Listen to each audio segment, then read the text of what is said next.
फरीदाबाद में कई बड़े नामी ग्रामी हॉस्पिटल हैं, लेकिन मैं बताऊं कि आज एक हॉस्पिटल जो कि आप कैमरे में देख पा रहे हैं, जेस्ट हॉस्पिटल, और यहाँ पर खासकर इस हॉस्पिटल में फैसिलिटीज़ को लेकर हम आज चर्चा करेंगे। लेकिन मैं बताऊं कि फरीदाबाद एक ऐसी नगरी, एक ऐसा शहर है जहाँ पर चारों तरफ इंडस्ट्रियल एरिया, मोस्टली इंडस्ट्रीज हैं, लेकिन ऐसे में स्वास्थ्य को लेकर, क्योंकि तमाम जो कमेरे तबके के लोग रहते हैं और खासकर अपने कामकाज के लिए दूसरे प्रदेश से, शहर से आए हुए होते हैं, लेकिन ऐसे में सबसे मेन बात है कि उनको स्वस्थ रखना या रहना बेहद ज़रूरी होता है। ऐसे में जेस्ट हॉस्पिटल की अगर हम बात करें तो ये पूरी तरीके से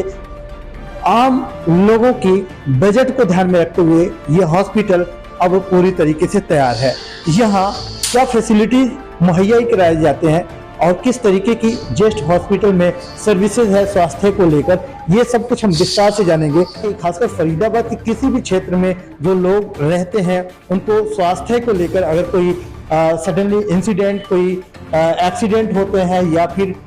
हार्ट से रिलेटेड, किडनी से रिलेटेड, लीवर से रिलेटेड या फिर और भी अस्थमा से रिलेटेड कुछ इस तरीके की जो क्रोनिक डिजीज होती हैं और जो एक खास तरीके की डिजीज होती है जिसके लिए लोगों का अच्छा खासा एक तो पैसे खर्च होते हैं या फिर किसी भी बड़े हॉस्पिटल में जाने के बाद पैसे के अलावा वेटिंग टाइम, या फिर अगर हम बात करें फरीदाबाद में सरकारी हॉस्पिटल को लेकर तो वहां पर टाइम पे इलाज हो पाना शायद मुश्किल होता है। ऐसे में जेस्ट हॉस्पिटल की खासियत यह है कि ये तमाम जो क्रोनिक डिजीज की हम बात की है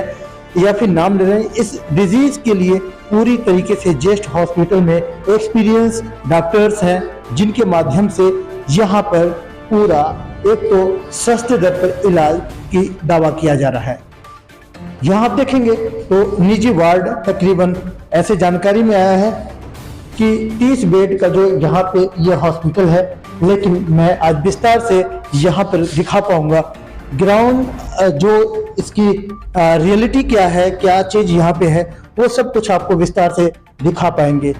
ये है, अभी आप देखेंगे तो आईसीयू वार्ड है, यहाँ पे पूरी तरीके से तैयार हर मानक को, स्टैंडर्ड जो मानक है हेल्थ से संबंधित या फिर हॉस्पिटल की जो स्टैंडर्ड्स होते हैं पूरी तरीके से नाम्स को कंप्लीट किया गया है। यहाँ पे तकरीबन 5 बेड का व्यवस्था है। आईसीयू जो कि हर क्रोनिक या फिर हर जो क्रिटिकल केसेस में इस तरीके की फैसिलिटीज की बेहद ज़रूरत होती है, लेकिन यहाँ जेस्ट हॉस्पिटल में ऐसे व्यवस्था किया गया है ताकि कभी भी कोई ऐसी पैनिक या फिर इंसिडेंट पे पूरी तरीके से डॉक्टर की टीम इस सिचुएशन को, किसी भी हादसे को या फिर बड़े परेशानी को संभाल पाए। एनआईसीयू रूम भी अवेलेबल है यहाँ पे। ये फिलहाल अगर देख पाएंगे तो ये ओटी है जो कि पूरी तरीके से हर समय 24/7 रेडी रहता है। इंडस्ट्रियल एरिया के बीच में ये हॉस्पिटल होने के नाते यहाँ पे इस तरीके का व्यवस्था किया जाना बेहद जरूरी होता है, क्योंकि कब क्या घटना हो जाए, किसके साथ अनहोनी हो जाए, कुछ पता नहीं होता। रिसेप्शन के जस्ट बगल में यहाँ पर इमरजेंसी रूम जो कि पूरी तरीके से आप देखेंगे बिलिंग फाइल या फिर इलाज की पूरी तरीके से यहाँ पे रेडी डॉक्यूमेंट फाइल्स तैयार करा हुआ है, क्योंकि यहाँ पर इस तरीके से हर मानक को पूरा किया जाना एक खासकर ये बताता है कि पूरी तरीके से हॉस्पिटल हर समय तैयार है। डॉक्टर साहब देखें तो आज हॉस्पिटल विजिट करने का मौका मिला, आपकी जो यहाँ पे तैयारियां हैं उसको जानने का मौका मिला, लेकिन जेस्ट हॉस्पिटल एक्चुअल में 2-3 चीज़ों के लिए लोग जो जनता है वो जानने की कोशिश करेंगे। पहले तो वो बजट और वो बीमारी कौन सी होगी जिसके लिए उनको क्या चार्ज देना पड़ेगा, क्या जैसे बाकी हॉस्पिटलों में जाके वो डरे रहते हैं, इलाज मरीज का होता है लेकिन जो उनके देख रेख करने वाले उनको उससे ज़्यादा डर होता है अपने बजट को लेकर। तो पहले तो मैं थैंक यू देना चाहूँगा आप लोगों को कि भाई आपकी वजह से हमारा हॉस्पिटल थोड़ा सा आपने हाईलाइट किया, आपकी टीम हमारे पास आई और जनता को ये पता चले कि भाई हम इस एरिया में किस तरह का ट्रीटमेंट प्रोवाइड कराना चाहते हैं। बेसिकली तो देखिए फैसिलिटीज तो हमारे पास सारी अवेलेबल है। हमारे पास 5 प्राइवेट वार्ड हैं, एक सेमी है, 10 बेड का जनरल वार्ड है, और 5 बेड का आईसीयू है। थोड़े दिनों में हमारा पीआईसीयू भी स्टार्ट हो जाएगा 2 या 3 बेड का। ओटी की फैसिलिटी भी अच्छी है, हमारे पास ओटी ऑलरेडी इन रनिंग है। अब हमारा ट्रीटमेंट पार्ट दूसरे पार्ट लोगों के हॉस्पिटल से कैसे डिफरेंट करेगा, क्योंकि हमारा जैसे कि मैंने देखा है, मेरे को 3 साल इस एरिया में हो गए सोना में काम करते करते, बहुत सारे हॉस्पिटल से मैं लिंक भी रहा हूँ इस सोना रोड वाले पे। तो पेशेंट का मेन प्रॉब्लम आता है उसका बजट। जब उसका बजट आ जाता है तो वो हार जाता है बेचारा कि भाई अब मैं नहीं करा पाऊंगा। अब वो बेचारा हार चुका है, वो अस्पताल से अपने सरकारी मरीज को लेके जाए सरकारी अस्पताल में, वहाँ फिर आपको पता ही है बहुत बड़ी लंबी लाइन होती है, कभी बेड मिलता है उसको, कभी बेड नहीं मिलता है, तो बहुत इसकी स्थिति का बड़ा दुर्गति होती रहती है। तो ऐसे मरीज हैं जैसे कि जिसको हार्ट की समस्या है, हार्ट फेलियर हो चुका है, या किसी को स्टेंटिंग वगैरह पहले हो चुकी है, या किसी को स्ट्रोक आया हुआ है, जिसको फ्रेश स्ट्रोक था, उसको एडमिशन की रिक्वायरमेंट थी आईसीयू के अंदर, या कोई किडनी फेलियर वाला पेशेंट है, या सीओपीडी वाले मरीज हैं जिनको कम से कम 3 या 4 दिन का आईसीयू रिक्वायरमेंट होता है ताकि उनको हम स्टेबलाइज करके डिस्चार्ज कर सकें। तो ऐसे मरीज अगर जिनके पास पैसे की फाइनेंशियल प्रॉब्लम सबसे ज़्यादा है, और अगर इस तरह के अस्पतालों में जाते हैं या बड़े अस्पतालों में जाते हैं, तो वही ट्रीटमेंट जो छोटे अस्पतालों में मिलता है वो बड़े अस्पतालों में बड़ी रेट पे मिलता है, तो बेचारे घबरा जाते हैं, फाइनेंशियली ब्रोक। उसके बाद वो सरकारी में जब जाते हैं तब ये उनके पास सबसे बड़ी समस्या आती है। तो मेरा फोकस उनकी तरफ ही रहेगा कि भाई हम ऐसे मरीजों का बहुत सस्ते में इलाज करें, ठीक है। और इसीलिए हमारा जो जस्ट हॉस्पिटल का जो आईसीयू है वो बहुत ही रियायत रेट पे है। हमने आईसीयू के रेट जो है पर बेड के 24 घंटे के 6,000 रुपये रखे हैं, क्योंकि इस एरिया में किसी के नहीं है। दूसरी बड़ी बात है कि अगर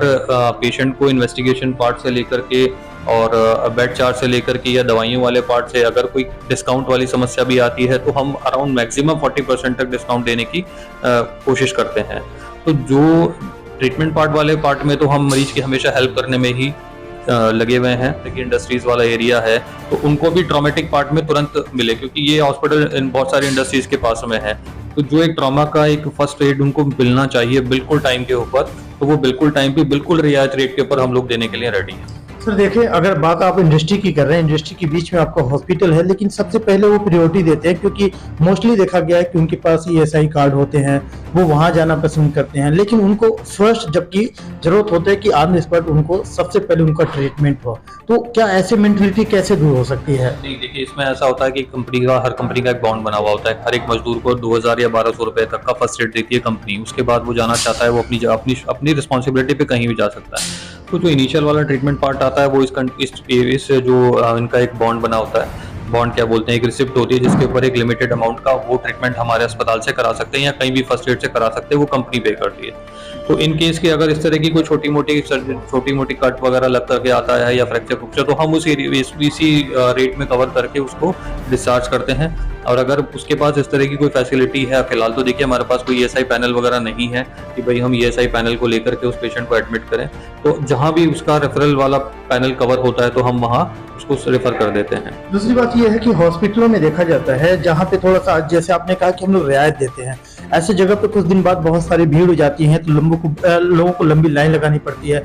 नॉर्मली बड़े सरकारी हॉस्पिटलों में देखने को मिलता है। लेकिन क्या आप कौन कौन सी वो डिजीज होती हैं जिसके लिए वो लंबी कतार में महीने तक वो वेटिंग में रहते हैं और वेटिंग करते करते अपनों की कहीं जान तक खो देते हैं? तो ऐसे जगह पे आए जहां उनकी कम खर्चे पे उनका इलाज हो जाए। कौन कौन सी ऐसी बीमारी है? देखिए मैं समझता हूँ ऐसी बीमारियां जैसे हार्ट फेलियर वाली कंडीशन है, हार्ट में कई बार स्टेंट लगने के बाद हार्ट फेल हो जाता है और उसके बाद बार बार जो है मरीज को जो है दाखिल होने की जरूरत पड़ती है। ट्रीटमेंट पार्ट उसका लंबा चलता है जो उसको सारी जिंदगी लेना पड़ता है। अगर वो बड़े अस्पतालों में जाता है, वहां जाता है, बार एडमिट होता है, तो उसका भी खर्चा बहुत ज्यादा हो जाता है। तो ऐसी डिजीजेज हैं। दूसरा स्ट्रोक वाली कंडीशन है, लकवा मार गया है पेशेंट बार या बेड रिडन पेशेंट है बिल्कुल, तो उसमें बेड सोर हो जाता है, उसको बेचारे को बार निमोनिया या बुखार आना, तो इस तरह की कंडीशन में बार आदमी एडमिट होता है तो उसका बिल बहुत ज्यादा बढ़ता है। दूसरी चीज है किडनी वाला पार्ट। किडनी वाले पार्ट में किडनी में पेशेंट को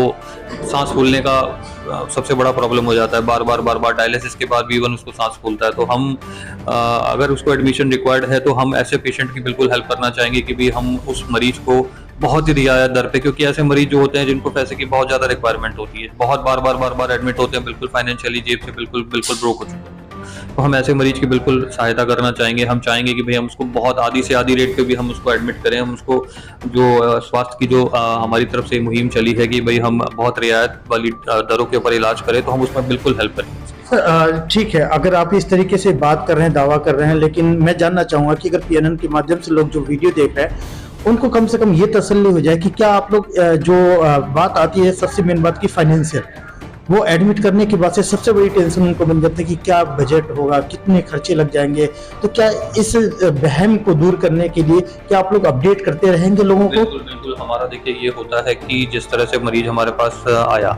हमने इमरजेंसी में मरीज को देखा, मरीज को दाखिल करने की रिक्वायरमेंट थी, तो साथ ही पता लग जाता है कि भाई क्या उसका फाइनेंशियल स्टेटस है, क्या हमें उसको कंट्रोल कर लेना है, क्या हमें कितनी इन्वेस्टिगेशन भेजनी है, नहीं भेजनी है। तो फाइनेंशियल वाले पार्ट पे हम उसको उसी समय पहले एक्सप्लेन कर देते कि भैया देखो, आपका खर्चा अगर आप बड़े अस्पतालों में जाओगे तो 1 लाख 1.5 लाख पड़ेगा, लेकिन यही खर्चा अगर हम आपको 15,000 या 20,000 रुपए या 25,000 रुपए में दे दें पर डे के हिसाब से, तो आपका तो मतलब 70-75 हज़ार रुपए का डिफरेंस तो बहुत बड़ा पड़ जाता है। दूसरी बड़ी बात है कि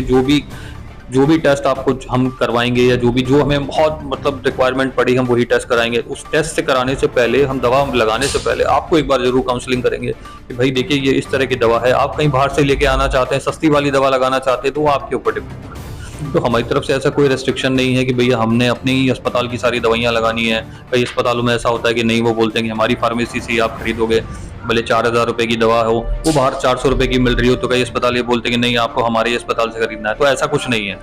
हमारे को पेशेंट के अकॉर्डिंग ही अपने आप को मॉडिफाई करना है, और हमारा मोटिव भी यही है, हेल्थ फोकस प्लान है हमारा। जस्ट हॉस्पिटल और समाज सेवा दोनों को अगर जोड़ के आप लोग चलते हैं तो अगला क्या प्रयास होगा, क्या इनिशिएटिव आप लोग करने वाले हैं यहाँ से? देखिए, अभी हम फिलहाल तो अभी स्टार्ट करके हम धीरे धीरे हम इसको कैंप के रूप में पब्लिक के सामने लाना चाहते हैं। खासकर ये 20 किलोमीटर का जो एरिया है, इसमें कई सारे ऐसे लोग बैठे हैं जिनको ट्रीटमेंट पार्ट का टी भी नहीं पता होता है। तो कई बार मरीज उनके चक्कर में फंसता है, बहुत ज़्यादा करता है, 10-15 दिन सारा पैसा वैसा वो सब उसमें लगा देता है, फिर उसके बाद जब आता है बड़े अस्पतालों की तरफ, उसके पास पैसे नहीं होते। तो हम चाहेंगे कि हमारे पेशेंट जो है,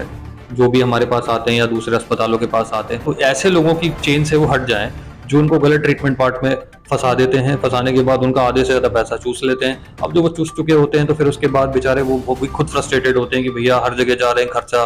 कोई डायग्नोसिस नहीं बन पा रहा है, ट्रीटमेंट पार्ट का आराम नहीं आ रहा है, फिर एक अस्पताल से दूसरे अस्पताल वो अनसेटिस्फाइड होते घूमते रहते हैं। तो हमारा मोटिव यही रहेगा अपने आप फोकस करने का कि ये जो बीच में जो आरएमपी टाइप जो चेन बनी हुई है, इसको हटाया जाए पहले तो। देश दुनिया की हर लेटेस्ट खबर देखने के लिए सब्सक्राइब करें हमारे चैनल PNN को, और साथ ही बेल आइकन दबाना ना भूलें।